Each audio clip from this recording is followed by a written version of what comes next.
called Small Scale Pays Big Dividends, and I talked about the fact that I had done very well over the course at that time of about 3 years, and that I only had 12 tanks. Now, as I just said a moment ago, I did go up to 14, and my wife was very gracious in that regard. So we did get up to 14.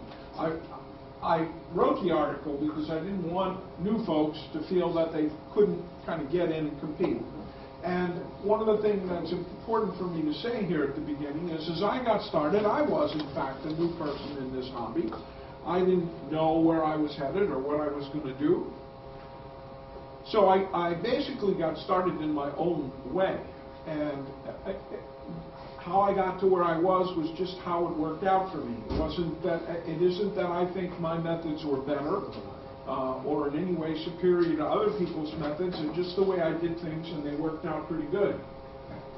So with that, I raised, as Jim said, I raised half black pastels, and I'll talk about why in a little bit, other than the fact that I thought they were gorgeous.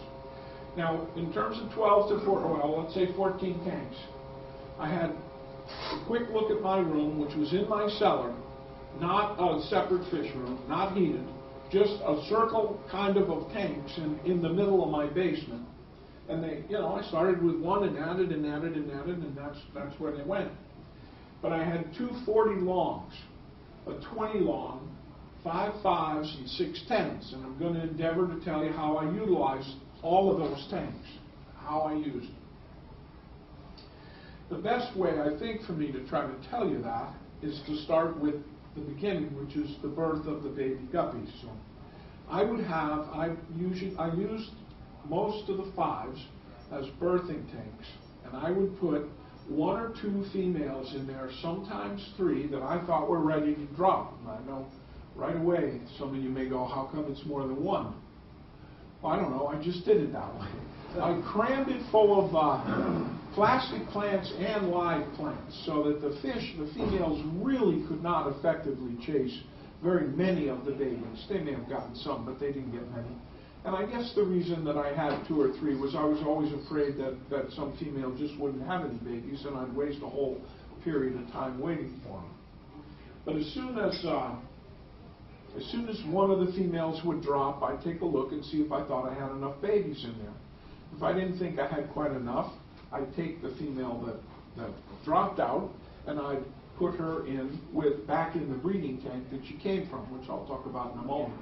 And I'd leave the other 1 or 2 females in there, hoping that one of them would have babies within 1 or 2 days. If they did, that was great. I took all the females out, all the plants out, and now I had a tank full of babies that were maybe from 1, 2, or 3 females and weren't more than 2 or 3 days apart in age. And this is important because you can't, I didn't do a very effective job of keeping babies that were of a dramatically different age together in the same tank. The bigger ones ate all the food, and the little ones didn't get going. So as long as they were only different by a little bit, I seemingly did okay. And I would leave them there for a full month, and immediately would set up the next 5 as a breeding tank, and then just keep moving on down the line. At the end of the month, I would take all the females out, because now at a month old I could tell them apart, and I would move all the females, even that young, into the 20 long, where they stayed for a number of months, most of the time. So I'd move them in, and I've basically cut the population of that 5-gallon tank in half, and now that all that's left there is males. They would stay there for another 2 or 3 months, and then go to a 10. So I had all these 4, 5, 6 10s lined up, and they'd go into a 10, and they'd stay there for a while. Sometimes it depended on my need for tank space, but as soon as I needed the room, I would move the oldest of males, or batches of males, into the 40 longs. Both 40 longs were used primarily for males.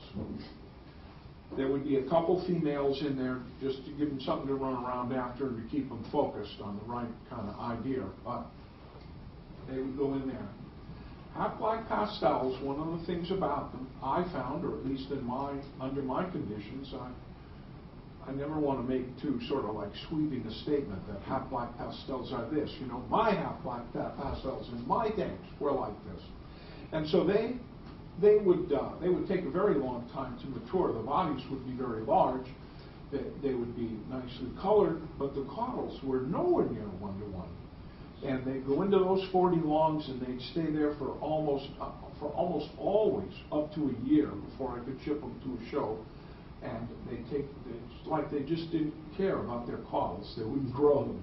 And then all of a sudden, the caudals would, all of a sudden, like 11 months later, all of a sudden the caudals would start to grow. And they'd get big, and then I'd ship them off to shows.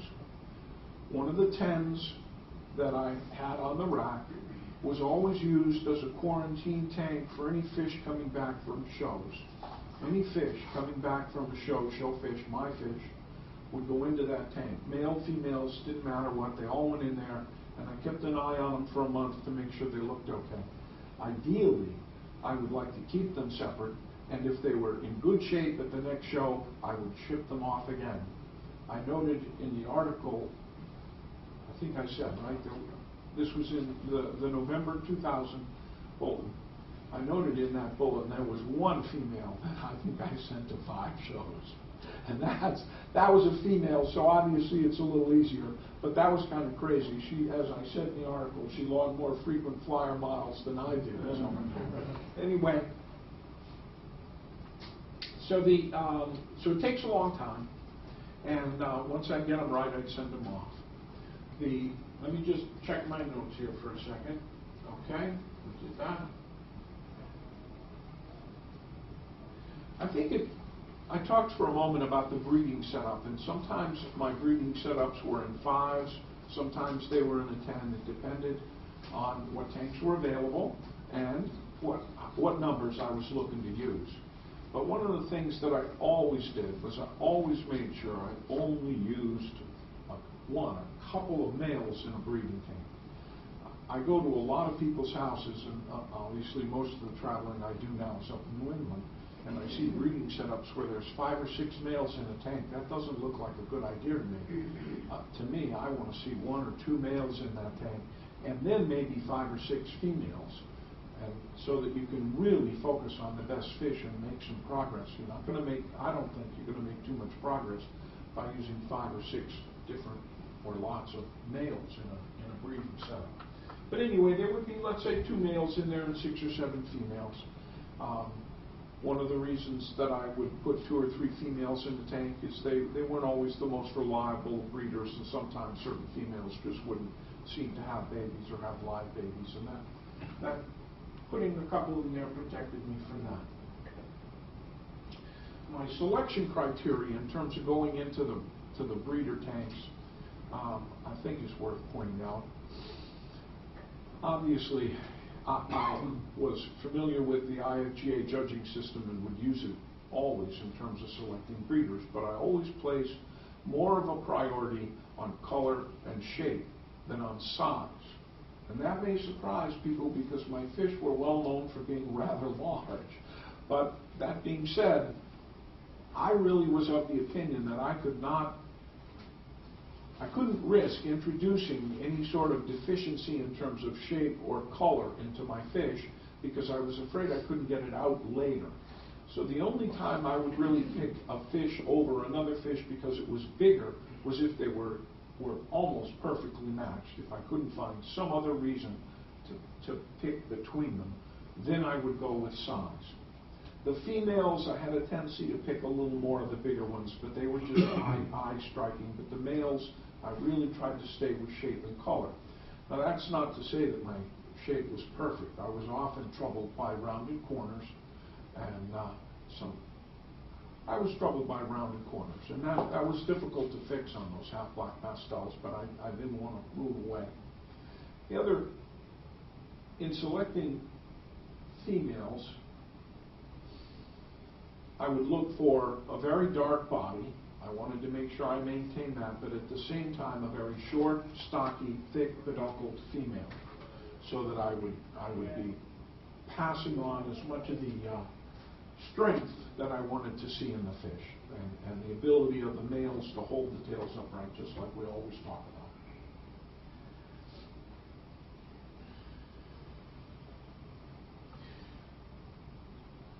in shipping to shows, I didn't use exactly the same criteria that I used for breeding, selecting breeders.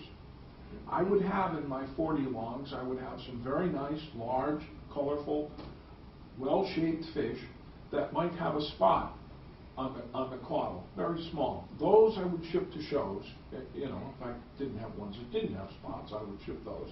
And in terms of the judging standard, that was a very small deduction. But at the same time, I really did not want to use that color defect in my breeding program. So I would save them and ship them to shows, but not use them in the breeding. Culling, as you may probably already has dawned on you, is the key to having just a few tanks. And I would cull mercilessly in terms of, you know, the babies. As soon as they're born, anybody that wasn't shaped perfectly was gone. As they grew older, anybody that was terribly, you know, really significantly smaller, they were gone. As I started, anytime the males started coloring up, any sort of problem that I thought was even, that would never be, any fish I thought would never become a show fish was gone. If I didn't think I could ship it to a show, I wouldn't keep it. And I did that in every tank all the way along, and I was culling just really severely. I always kept enough to try to make sure I had enough to breed, make sure I had enough to show, make sure I had enough to ship to the auction so I could get my fish out to people. But that was that. The only caution I will offer, and I'm sure many of you have heard it many times, is I did have to be careful if there were large-bodied males that looked light in color. These I would not cull right away, because sometimes it happens that way, and at least it did for me. And I would need to wait until those fish became more mature. It was possible, some of them, oftentimes, not every time, sometimes, would develop very good color, and they would be very large and nicely shaped, and they would be really pretty special fish. So, back when I was talking about what I selected for in terms of breeding, I mentioned the importance I put on color and shape, and that size kind of came in last. I do feel that size can be increased slowly over time, and it's not that difficult. I think color and shape are extremely difficult to manage, and so I never wanted to deviate too far from what I thought was the right thing to do. In terms of feeding, and just a couple of how I care for these fish, you know, obviously I was enamored with brine shrimp, as was everyone at the time, and many still are. And so I would feed 2 feedings of live brine shrimp a day. Because I was trying to raise showfish, I pushed a lot of food to these babies and a lot of food to these young fish. And every tank was equipped with at the time, what they were, Hagen was selling an automatic feeder called a Rondomatic. And you could set the thing up to dump like 4 different times of the day. It had a timer on it. You could set the time, and it would dispense food into each tank. And these were particularly useful since up until 2006, I was working. I retired in January 2007. So I wasn't home. And they would dump 4 feedings into each tank. I use the word dump. It was kind of a light feeding, but nonetheless, you know, they would flip and it would go in. So I called it dump, like a dump truck. But so I found those very helpful, because and then I'd come home from work and I'd feed right away, usually brine shrimp, and then another feeding in the middle of the evening. And they got fed a lot, so I pushed a lot of food to them, which also indicates, or would indicate to most of us, if you're going to push a lot of food, you have to do a lot of cleaning. And so I changed 10 to 20% of the water in every tank twice a week. I had a schedule at work where on Tuesdays they wanted me to work in the evening, into the evening. And so I said, well, all right, if I have to do that, I'm going to work from 2 to 10 on Tuesdays. I originally did it because I had horses, and I would go for horseback rides on Tuesday morning regularly, because Jane would be off to work. I would be on my own. But at some point, the horses left, and I started using Tuesday morning as my morning to do water changes. And Saturday morning was the other day. And I would change 10 to 20%. If you're going to push a lot of food, I think that's critical. I had Oh, there's one other, I think, important point, and I'm going to try and make two of these and then maybe see if there are questions. I don't know if I'm running out of time, but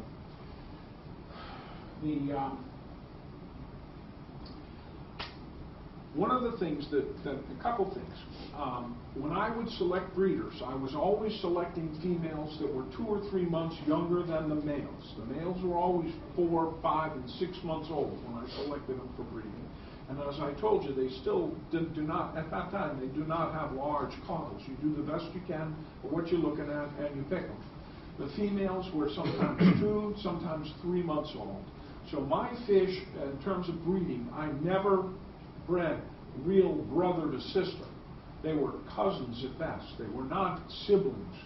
They would meet fish. The males would meet females that were much younger.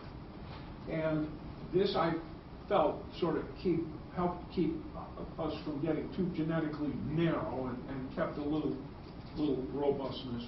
And I thought of it as sort of like what I would call line breeding. I picked the best, and put them together, but they weren't that closely related. I would, however, almost every year, not every year, but almost every year, in November, when the show season was over, I would try and get some half-black pastels from someone whose fish I thought I either liked or I thought might help mine. And I would bring them in and put them in that quarantine tank that the showfish no longer were coming back to because there were no shows from November to April. And I would try to get some babies out of them, and then I would work the normal, put them in the tanks, move them around the same way, and try and blend them in. And I think I had some success in terms of keeping some hybrid vigor in there and some genetic diversity, at the same time improving the fish that I had.